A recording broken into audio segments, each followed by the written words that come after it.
mind. So you don't really have the money to be rich. Well, that's according to this man here. We have Steve Siebold joining us this morning, author of How Rich People Think. Steve, thanks so much for being here. Hey, thanks, Mark. Well, tell me a little bit about how this book came to be. Well, in 1984, I was a broke college student, like most college students, and I wanted to be rich. I really thought it would be a great thing, and so I started interviewing rich people, and I've been doing that now for 26 years. And that has made the difference for you. Yeah, they think it's like they're living on a different planet than the rest of us in terms of thinking about money. And so I learned their philosophies and their habits and their actions and put it to work. And so a lot of people might say, when you interview rich people, they have money. So, it obviously seems like it's easier if you have money to make more money. Oh, it is, no question about it. But you've got to have that first, like they say, the first million is the hardest. Right. But I used to think it was because you don't have any money and you have to build it from scratch. Right. But it's really because they believe it. Because in the beginning, you don't believe you can do it, typically. But rich people tend to believe they can make it even when they have nothing.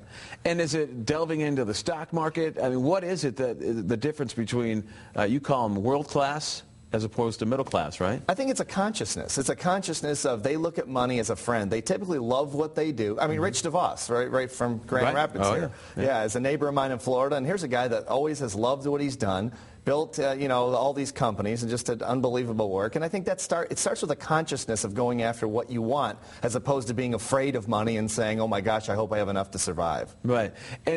And as far as you talk about having, to go after things, is it investing in businesses? Is it, what is it that can get you to that $1 million mark? Solving problems is number one. That's what they told me for 26 years. Look for a problem to solve and solve it. And solve as big a problem as you can or solve a problem for as many people as you can. And the world will gladly make you rich.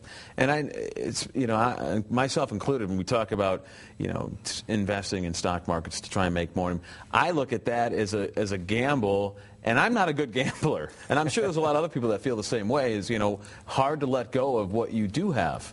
Yeah, the rich are pretty conservative in their investments. What they do is they focus on earning, and then they don't have to make the big hit. They don't have to take the gambles, as you mentioned, Mark. Right. Because they earn so much, they can be very conservative and make very low returns on their investments.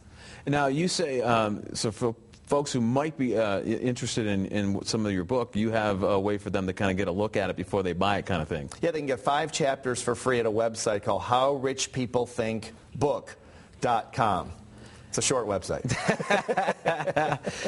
But is this, you've found success with this way of life.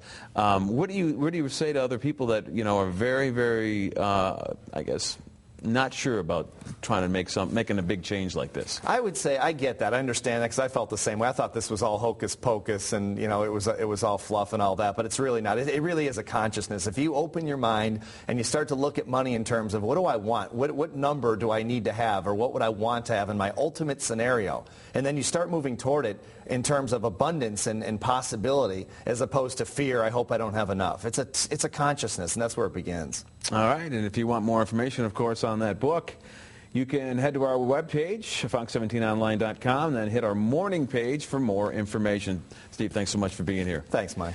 It is 8:41, and coming up, bees.